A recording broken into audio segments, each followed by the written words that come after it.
सुप्रभात, good morning. सीधा सौदा के आज के इस मंडे एडिशन में आप सबका स्वागत है। हम दोनों मिलकर रोज सुबह की तरह अगले आधे घंटे 20 स्टॉक्स डिस्कस कर रहे होंगे। वो स्टॉक्स जो आज के ट्रेडिंग सेशन में आपको रडार पर रखने हैं। क्यों? वो डिस्कशन का पार्ट होगा, लेकिन ये सिर्फ हमारा और आपका होमवर्क हो रहा है आज के सेशन के लिए। बिलीव यू मी, जब होमवर्क कहता हूं तो एक्चुअली इसी शो के चक्कर में मैं कल रात भर रोज रात में स्टॉक्स की इतनी जांच पड़ताल करता हूं कि अगले दिन का पूरा काम हो जाता है। तो एक्चुअली मेरा भी होमवर्क हो रहा था, हम दोनों का होमवर्क हो रहा था, और आई एम श्योर आपकी भी मदद हो रही होगी। तो बट ट्रेड और इन्वेस्टमेंट का मन बनाना हो ना, तो फिर एक फाइनेंशियल एडवाइजर से, ब्रोकर से, प्रमाणित किसी एडवाइजर से बातचीत करिएगा। वो बहुत बेहतर प्लेस नहीं। ये आइडिया शो का वो नहीं है। आप देख ही रहे हो, जो रिजल्ट अच्छे दिखते हैं वो मामला उल्टा हो जाता है, जो रिजल्ट खराब दिखते हैं मामला उल्टा हो जाता है स्टॉक का। तो इसीलिए आपका एडवाइजर और मार्केट खुलने के बाद स्टॉक का बिहेवियर इंपॉर्टेंट है। खैर, वीकेंड कैसा रहा भाई साहब? और आज सुबह आके मूड कैसा लग रहा है? मूड तो थोड़ा सा ट्रिकी है, लेकिन एक बात बताई ना आपने कि ये शो देख लिया या फिर जब हम शो करते हैं, हो नहीं सकता कि कोई खबर, कोई रिजल्ट आपसे छूट जाए। कोशिश तो ये रहती है। सारी देखने पड़ते हैं कि कुछ कौन सा कुछ ऐसा फंसते हैं कि एंड तक ये डिसाइड नहीं कर पाते कि कलर कौन सा देना है, और लेके जाना है वो स्टॉक मजबूरी है क्योंकि टॉप 20 है। उसकी डिस्कशन तो करना ही पड़ेगा, छोड़ नहीं सकते हैं। संकेत मुझे आज इतने कंफर्टेबल बढ़िया नहीं लग रहे, इनफैक्ट तेजी के लिहाज से देखें तो, क्योंकि एक तो गिफ्ट निफ्टी वैसे तो कोई संकेत नहीं, गिफ्ट निफ्टी कुछ नहीं बता रहा है आपको, बिल्कुल फ्लैट है। एशिया थोड़ा सा कमजोर है, लेकिन यूएस अगर आप देखें तो ये लगातार रिकॉर्ड पे रिकॉर्ड बनाते जा रहा है। इससे देख के थोड़ा सा लेफ्ट आउट फीलिंग आ रही है। एक तरफ आप S&P का चार्ट देखें, एक तरफ आप निफ्टी का चार्ट देखें, काफ़ी अंतर यहाँ पर आपको नजर आएगा। स्टॉक्स में काफ़ी वाइल्ड रिएक्शंस देखने को मिल रहे हैं, और इस अर्निंग सीजन में खास बात है कि ज़रूरी नहीं है कि नतीजे अगर अच्छे हों तो स्टॉक चल जाए और नतीजे अगर ख़राब हो तो स्टॉक गिर जाए। ये ज़रूरी नहीं है। ऑफ हाइज ऑफ लोज के एक्शन ज़बरदस्त देखने को मिल रहे हैं, और बिल्कुल विपरीत रिएक्शन भी देखने को मिल रहे हैं। तो आप अपनी लिस्ट बना के रखिए, स्टॉक्स के बारे में सुनिए कि नतीजों में क्या अच्छा है क्या बुरा है, उसके हिसाब से आपको डिसीजन लेने में थोड़ी सी आसानी होगी। शुरुआत कर लेते हैं फिर लिस्ट के साथ, और जो टॉप रिजल्ट्स हैं इनके साथ ही मैं शुरुआत कर रहा हूं। और पहला जो स्टॉक है मेरी लिस्ट में वो है IDFC फर्स्ट बैंक। यहां पर अगर आप देखें तो हरे निशान, माफ़ कीजिएगा, लाल निशान के साथ इस स्टॉक में जा रहा हूं। अब लेकिन ऐसा नहीं कि सब कुछ लाल ही है स्टॉक में, थोड़ा बहुत हरा निशान आपको नतीजों में भी देखने को मिला है। पॉजिटिव क्या है? एक तो लोन ग्रोथ और डिपॉजिट ग्रोथ, ये कुछ ब्रोकरेज हाउस की कमेंट्री भी बता रही है कि ये काफ़ी ज़्यादा पसंद आई है। लेकिन खास बात ये कि तो बैंक्स पहले ही बता देती हैं अपने क्वार्टरली अपडेट्स में, ये तो ऑलरेडी मार्केट को पता ही है। लेकिन नेगेटिव के हिसाब से देखें तो असेट क्वालिटी ये ब्रोकरेज हाउस को पसंद नहीं आ रही है, और जेफरीज का मानना ये है कि हायर क्रेडिट कॉस्ट के चलते इस अर्निंग्स पर इम्पैक्ट यहाँ पर आपको देखने को मिला। तो IDFC फर्स्ट बैंक एक कमज़ोरी बंद हुआ था शुक्रवार को, और आज भी ऐसा लग रहा है कि यहाँ पर थोड़ी सी निराशा देखने को मिल सकती है। तो लिस्ट में शामिल रखिएगा और देखेंगे 9-8 पे कैसी ओपनिंग यहाँ पर होती है। दूसरा स्टॉक है, और टेक्निकल तौर पर मैंने अपनी लिस्ट में शामिल किया है, वो है HPCL। ये भी स्टॉक अगर आप देखें तो कहीं जा नहीं रहे हैं भाई, एक तरफ का कंसोलिडेशन यहाँ पर देखने को मिला है। लेकिन अब खास बात यह है कि डेली चार्ज पर एक ब्रेकडाउन विजिबल हो चुका है, और फ्राइडे को अगर आप देखें तो तकरीबन 3% की गिरावट इस स्टॉक में देखने को मिली थी। तो टेक्निकल्स नेगेटिव साइड पर लाल निशान की तरफ इशारा कर रहे हैं, तो इसी डिसिप्लिन के साथ जाएंगे, और HPCL को भी लिस्ट में किया है शामिल। सर, आपकी तरफ से दो स्टॉक। भाई, आज का स्टॉक इन फोकस तो है कोटक महिंद्रा बैंक। निफ्टी को इस नंबर पर रिएक्ट करना है। अच्छा, दोनों तरफ के व्यूज बन सकते हैं कोटक पे। कोटक ने सिस्टम से बेहतर ग्रोथ डिलीवर करी है। अभी आऊंगा उस पर। एडवांसेस, डिपॉजिट्स के नंबर जैसा एक्सपेक्ट किया था स्ट्रांग, वैसे ही स्ट्रांग नंबर्स है। पर कोटक में कुछ बग्स भी हैं, इश्यूज भी हैं। तो आप जैसे पोजीशन हो वैसे ही आपका माइंडसेट वर्क करेगा उन नंबर्स को देख के। इसलिए मैं बहुत एंड तक कंफ्यूज था कि कोटक को कलर क्या देना है, शेड क्या देना है। पर आशीष ने सही कहा था, मार्केट थोड़े से चैलेंजिंग है। तो मार्केट ना, जब चैलेंजिंग सिनेरियो होते हैं तो मार्केट थोड़ा सा ज़्यादा फोकस कर रहा होता है, जो मामला ठंडा पड़ रहा है उस पर। मैं कोटक को लाल ले जा रहा हूँ आज के लिए, हालांकि मेरे पास पूरे तर्क हैं इसको ग्रीन भी करने के। खैर, लाल क्यों ले जा रहा हूं? उसके लिए हैं रिजल्ट्स के इंटरनल्स रिस्पॉन्सिबल। प्रोविजंस तगड़ा स्पाइक अप हुए, जिसके चलते प्रॉफिट्स पे डेंट पड़ा। मैं एक्चुअल आंकड़ों पे भी आता हूं। NIMs यानी कि मार्जिन्स जो हैं वो कॉन्ट्रैक्ट हुए। एक्सपेक्टेड था सभी बैंक्स के लिए, और इसके लिए भी कॉन्ट्रैक्ट होना, एक्सपेक्टेशन से कहीं ज्यादा कॉन्ट्रैक्शन है। क्रेडिट कॉस्ट इंच अप करी, और तगड़ा इंच अप करी, जिसके चलते आरओएस वगैरह स्क्वीज हुए। तो कोटक में ये सब इश्यूज हैं। अब आइए नंबर्स पे। एनआईआई 6% साल दर, हेडलाइन नंबर्स साल दर साल देखते हैं अपन। एनआईआई 6% बढ़ा, मोटा मोटी यही स्ट्रीट एक्सपेक्टेशन था। प्रॉफिट 7% गिरा, स्ट्रीट एक्सपेक्ट करता प्रॉफिट फ्लैट से स्लाइटली इन रेट होगा, पर प्रॉफिट इसीलिए गिरा मेरे ख्याल से क्योंकि प्रोविजंस एंड कंटिजेंसीज में 109% का जंप है, 1208 करोड़ रुपए पे आई। एक्सपेक्टेड था 800 साढ़े 800 करोड़ रुपए के आसपास प्रोविजनिंग आएगी, तो यहीं से वो प्रॉफिट का डेंट एक्सप्लेन्ड। प्रोविजंस लेकिन स्पाइक अप हुए। अच्छा क्या है, ग्रोथ पैरामीटर्स, इंटरनल्स, एडवांसेस 14% बढ़े, डिपॉजिट 14.6% बढ़े, और ये जितने अब तक नंबर्स पढ़े थे मैंने, हमने शो में चर्चा करी, सबसे अच्छे ये इंटरनल्स हैं। इसलिए मैंने कहा था सिस्टम वाइड ग्रोथ सबसे अच्छी कोटक ने डिलीवर करी है।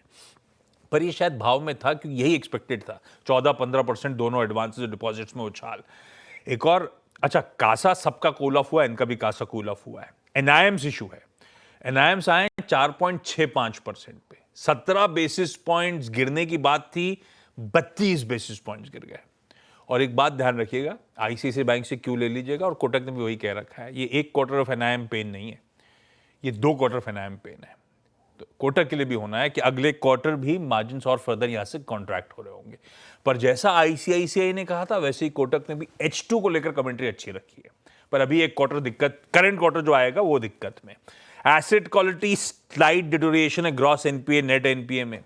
क्रेडिट कॉस्ट जो है वो तगड़ा इंचअप कर गई, 0.64%। मैं क्यों चल रहा हूं, साल दर साल भी यही कहानी है, 0.64% से बढ़ के 0.93% पे आती हुई। तो ये सब इंटरनल सोर्स से गड़बड़ा गए। ये कह रहे हैं हमें भी स्ट्रेस नजर आ रहा है रिटेल सीवी पोर्टफोलियो में। ये सीवी पीवी की बात मेरे ख्याल से बजाज फाइनेंस ने करी थी, इन्होंने भी वो कहा है। हम वो पैसेंजर व्हीकल साइड में थे, ये सीवी साइड में कह रहे हैं continue to monitor the CV portfolio. हाँ, इन्होंने एक बात अलग करी, एमएफआई में ये कह रहे हैं स्ट्रेस पीक आउट कर गया है, तो हमने थोड़ी बहुत फ्रेश डिसबर्समेंट शुरू करें उस स्पेस में। क्रेडिट कार्ड का धंधा एकदम से अभी इंजन स्टार्ट होने में समय लगता है, इसीलिए धीरे धीरे करके ट्रैक्शन आएगा। हायर प्रोविजनिंग जो थी वो कह रहे हैं it's a matter of provisioning as per rules. खैर, कमेंट्री अपनी जगह, इंटरनल्स में कुछ वीकनेसेस थी, इसीलिए मैंने हाईलाइट करा। कोटक महिंद्रा बैंक इन रेट है। स्टील अथॉरिटी ऑफ इंडिया लिमिटेड सेल को मेरे ख्याल से लाल ले जाना चाहिए आज के लिए, क्योंकि एक्सपेक्टेशन से कमजोर नंबर्स स्टील अथॉरिटी ने डिलीवर करें। वो एक्सपेक्टेशंस और नंबर्स आपकी स्क्रीन पर आएंगे।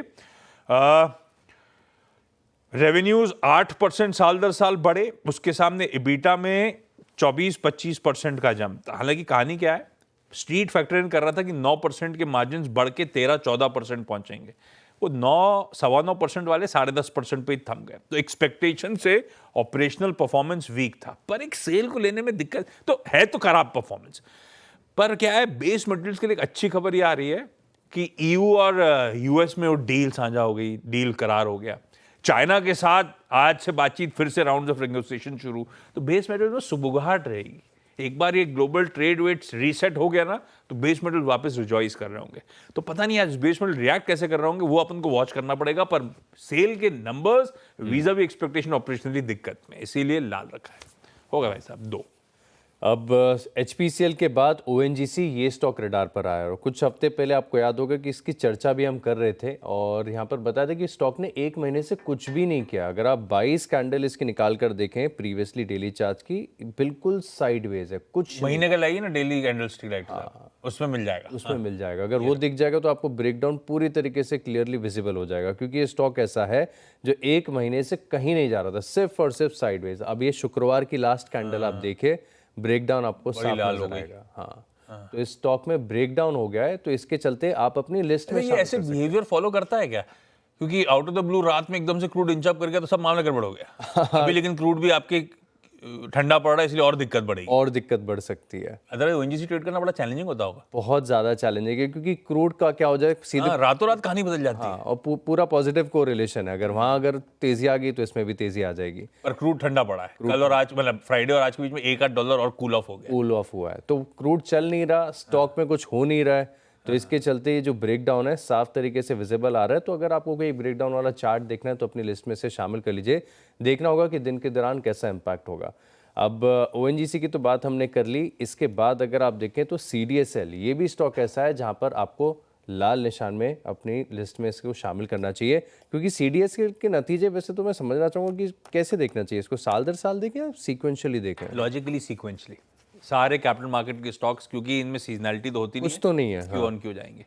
क्यू जाएंगे तो, लेकिन अगर इसमें साल दर साल और क्वार्टर ऑन क्वार्टर देखें तो नंबर ज़्यादा एक्साइटिंग नहीं है और स्टॉक बहुत ज़्यादा चल चुका है।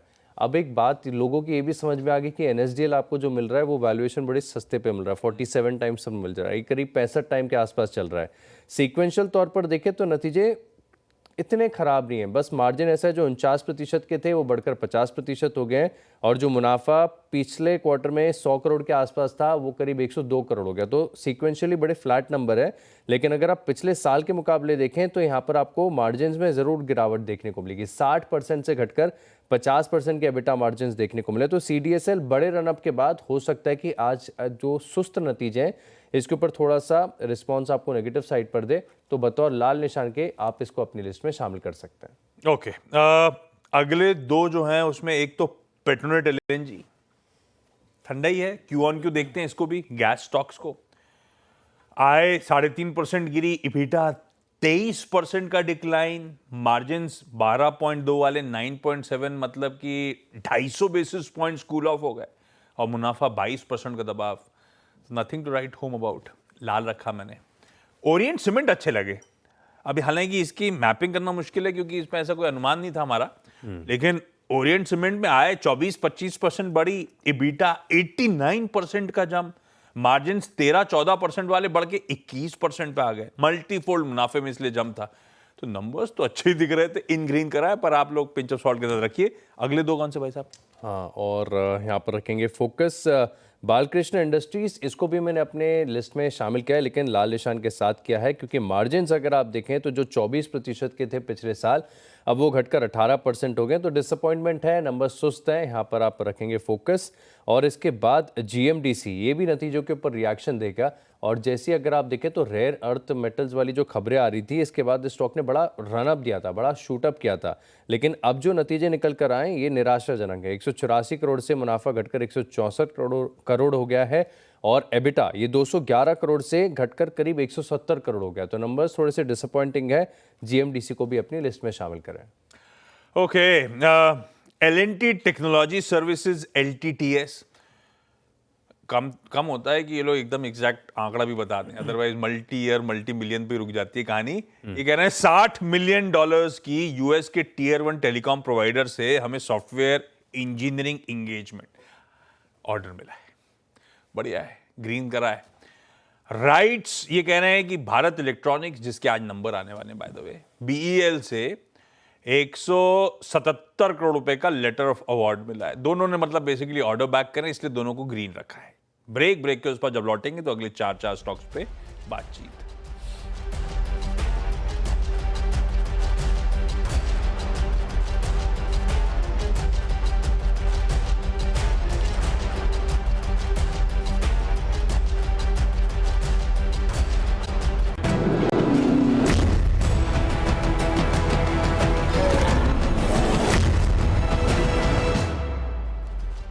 चलिए, ब्रेक के बाद आपका स्वागत है। कुछ और स्टॉक्स की चर्चा करते हैं। तो GMDC ब्रेक से पहले इस पर बात की हमने, और एक और स्टॉक जो है और लाल निशान में, आज लाल निशान बहुत है मेरी लिस्ट में, वो है गोदरेज प्रॉपर्टीज़। यहाँ पर भी आप फोकस रखिएगा। रियल एस्टेट स्टॉक्स में भी अगर आप देखें तो हल्की सी कमजोरी नजर आ रही है, और खासतौर पर अगर आप देखें तो फ्राइडे का सेशन ऐसा था जहां पर बिकवाली आई है। अब 3.5% के आसपास की गिरावट आपको गोदरेज प्रॉपर्टीज़ में भी देखने को मिली थी, और जो चार्ट का स्ट्रक्चर है बड़ा कमज़ोर है। अगर आज मार्केट थोड़ा सा नेगेटिवली रिएक्ट करता है, ऑफ हाइज होता है, गिरावट दिन के दौरान आती है, तो ऐसे टेक्निकल तौर के जो स्टॉक्स हैं इन्हें आप अपनी लिस्ट में शामिल कर सकते हैं। एक और स्टॉक है टीटागढ़ रेल, यहाँ पर भी आप फोकस रख सकते हैं, और ये जो थोड़े से चार्ट के स्ट्रक्चर है इसके नेगेटिव साइड पर ही लग रहे हैं।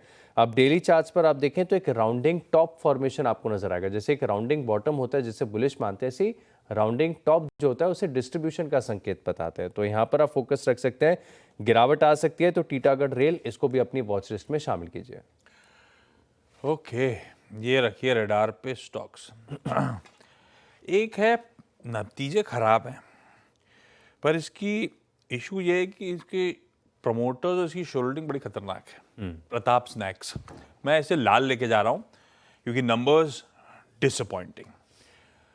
रेवेन्यू 2.5% गिरता है, उसके सामने इबीटा 40% गिरा है। मतलब मार्जिन्स में इस तरह का कॉन्ट्रैक्शन हुआ है, उसके बावजूद रेवेन्यू मोबिलाइजेशन नहीं हुआ है। मार्जिन 7.1% वाले 4.4% पे आके खड़े हो गए। मतलब 210 और 280 बेसिस पॉइंट्स का मार्जिन में कॉन्ट्रैक्शन है, और इसीलिए मुनाफा लिटरली वाइप आउट हुआ है। मतलब 9.5 करोड़ वाला 70 लाख हो गया, 93% प्रॉफिटेबिलिटी पे डेंट है। नंबर्स अपने आप में खराब है, पर इसका वो बेस है जहां पे फाउंडर्स ने नए प्रमोटर्स को माल बेचा था। वो मेरे ख्याल से 700-800 का जोन याद रखिएगा। अभी तो मुझे लगता है लाल लेके चलेंगे, होपिंग कि ये इन नंबर्स पे रिएक्ट कर रहा होगा। तो नंबर्स तो काफी खराब दिख रहे हैं। डोडला डेयरी खबर आई थी, उसके बाद अपन ने केवाईसी भी नो योर कंपनी में डोडला साहब से बातचीत भी करी थी जब वो यूके में बैठे हुए थे। नंबर तो सब ठीक दिख रहे थे, पर फ्राइडे को हुआ क्या, प्रमोटर बोमी सुरेखा रेड्डी, इन्होंने 4,65,000 शेयर्स बेच दिए। ये एक्सचेंजेस के डेटा में शाम को आया हुआ है। 1280 के भाव के आसपास प्रमोटर्स ने माल छोड़ा है। अभी एक साइड ऑफ द स्टोरी मुझे पता है, हो सकता है किसी मार्की इन्वेस्टर ने वो चंक लिया हो, वो नहीं पता, पर सिर्फ जो पता है उसके हिसाब से लाल लेके चल रहा हूँ। डोडला डेयरी प्रमोटर की सेलिंग के इंस्टेंस के सामने लाल रखा है। तो प्रताप स्नैक्स और डोडला डेयरी दोनों लाल है। एनटीपीसी ग्रीन, अब मेरे पास तो दोनों स्टॉक हरे वाले हैं। एनटीपीसी ग्रीन यहाँ पर आप फोकस रख के चल सकते हैं। कारण ये कि खबर आ रही है कि बिहार में बैटरी एनर्जी स्टोरेज सिस्टम इसकी ये शुरुआत कर रहे हैं, और ये अपने आप में काफ़ी नीश कारोबार है, अच्छा है। लेकिन इस स्टॉक में एक रिस्क ये भी है कि आप यहाँ पर फोकस रखते हैं कि आज नतीजे हैं, तो इस चीज़ का भी आपको ध्यान रखना चाहिए। लेकिन एनटीपीसी ग्रीन एनर्जी, इसे बतौर हरे निशान में आप अपनी लिस्ट में शामिल करके चल सकते हैं। दूसरा स्टॉक है मेरी लिस्ट में यात्रा, यहाँ पर आप रखिएगा फोकस। और यात्रा में अगर आप देखें तो थोड़ी सी बढ़त आपको देखने को मिलेगा। फ्राइडे का सेशन ऐसा था कि कैश के छोटे स्टॉक्स में अगर कहीं पर भी तेज़ी आ रही है तो आप उसे इग्नोर नहीं कर सकते, और ये ऑलमोस्ट 3% की तेज़ी के साथ शुक्रवार को बंद हुआ है। अक्यूमुलेशन का स्ट्रक्चर है चार्ट्स पर, फिलहाल कोई कैटलिस्ट, कोई खबर समझ में नहीं आ रही, लेकिन इसको रडार पर रख सकते हैं। यात्रा यहाँ पर आ सकती है तेज़ी। अच्छा, अगले दो में थोड़ा सा ऐसा बदलता हूँ। एक तो मैं कॉनकॉर्ड बायोटेक को ले जाता हूँ इन ग्रीन, क्योंकि मेरे ख्याल से वो रशियन रेगुलेटर से इनके एक प्लांट का ऑडिट हुआ था। Dholka API unit successfully complete हुआ है। 2526 वाला स्टॉक है, कूल ऑफ होकर ट्रेड कर रहा है। एक और फार्मर ले जा रहा था, मैंने कहा फार्मा पे इतने बेट्स ना प्लेस करके एक सिंबॉलिक टीसीएस को लाल लेते हैं। हालांकि अभी भी कंफ्यूजन है। कल तक ऐसा लग रहा था जब मैंने पढ़ा था कि टीसीएस 2% वर्कफोर्स का काट रहा है, ऐसा लगा सुन के कि एआई रिलेटेड होगा। पता नहीं कितना एआई रिलेटेड है, या हो सकता है कि सॉफ्टवेयर क्वार्टर्स लगातार कंटिन्यू कर रहे हैं, तो इसीलिए भी शायद रिडक्शन हो रहा हो। और 2% टीसीएस को लाल में ऊपर स्क्रीन पे स्टॉक तो दिखा दीजिए कम से कम। 6,13,000 एम्प्लॉइज थे लास्ट क्वार्टर के एंड पे। तो कल ऐसी गणित कर रहा था, 2% मतलब 12 नहीं, 12 से 12,500 एम्प्लॉइज निकालने की तैयारी। अब वो मिडिल और अपर लेवल टीसीएस के स्टॉक वैसे भी मैसिवली अंडर परफॉर्म कर रहा है। जब बाकी कुछ दमखम दिखा भी रहे थे तो भी टीसीएस का लॉन्ग टर्म थोड़ा सा चार्ट उठाइएगा 6 महीने टाइप्स का, तो ये प्रेशर में है। पता नहीं भाव में कितना है, लेकिन कुछ चैलेंजेस समझ पड़ते हैं, इसलिए मैं टीसीएस को लाल ले जा रहा हूं। मैं ऐसे ही देख भी रहा था, ब्रोकरेजेस तो खैर न्यूट्रल टाइप साउंड कर रहे हैं, लाल रखते हैं। लाल रखते हैं। मैं सोच ही रहा था कि आप है, मुझे अच्छा भी इसमें नहीं लग शामिल रहा है करेंगे कि नहीं करेंगे। मेरे आज सुबह मुझे तो बड़ा खराब लगा। हेडलाइंस जो थी मेरे शो में ना, लास्ट हेडलाइन यही थी, तो ऐसा लगा बड़े सॉम्बर मूड पे हेडलाइंस खत्म हुई। हाँ, राइट था, अगले शो में प्लीज ध्यान रखना, ये हेडलाइन बीच में कहीं रखना आप रखोगे तो। टीसीएस लेकिन लाल है, डेवलपमेंट के बीच में चैलेंजेस हैं। अब वो एआई रिलेटेड, ये एआई रिलेटेड भी हो सकते हैं क्लियरली, क्योंकि ऐसे ही ग्लोबल कंपनीज ने भी ले ऑफ्स करे हुए लाइन से, सबने अनाउंस करे थे, क्योंकि ऑपरेशनल एफिशिएंसी एआई इंप्रूव तो कर ही रहा है, इसमें तो कोई शक ही नहीं है। तो ये अब ये लोग कर्मचारी ऐड ना करें और निकालना शुरू करें, तो ये अगर टीसीएस कर रहा है तो मेरे ख्याल से सब लाइन से कर रहे हैं धीरे धीरे करके। ये थोड़ी सी दिक्कत है, ये ज़्यादा हमारे देश के एम्प्लॉयमेंट को लेकर बहुत बड़ा चैलेंज आ जाएगा। टीसीएस लाल है, इन डेवलपमेंट के बीच में देखते हैं आज का बिहेवियर। हालांकि इससे धंधे पे ज़्यादा इम्पैक्ट नहीं पड़ता और एफिशिएंसीज इंप्रूव ही हो रही होंगे अगर 2% काट रहे होंगे, तो ये भी ध्यान रखिएगा। 10 स्टॉक पूरे हो चुके हैं भाई, ब्रेक ले लिया जाए। ब्रेक के उस पर जब अच्छा जो नहीं लिया था ना, जो हटा दिया टीम से, वो अपन 8 बजे चर्चा कर लेंगे उसकी। एक और फार्मा कंपनी जिसको रेगुलेटर का नोट मिला, यूएसएफडीए की मंजूरी है। ब्रेक के उस पर जब लौटेंगे तो टीम्स का एक quick wrap up.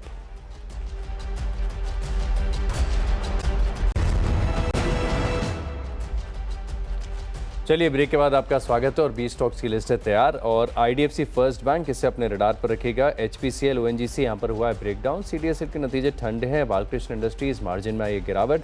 GMDC, Godrej properties, Titagarh rail, NTPC green और यात्रा, इन स्टॉक को भी रखें रडार पर। पूरे मूड की तस्वीर आपकी स्क्रीन पे। 80% स्टॉक्स इन रेड है। मेरे कितने लाइए जरा? हाँ ठीक है, मेरा 60-40 है। खैर, जो लाल में रखे हैं उसमें कोटक महिंद्रा बैंक, सेल, पेट्रोनेट एलएनजी, प्रताप स्नैक्स, डोडला डेयरी और फाइनली टीसीएस। हरे में ओरिएंट सीमेंट, एलटीटीएस, राइट्स और कॉनकॉर्ड बायोटेक को रखते हैं।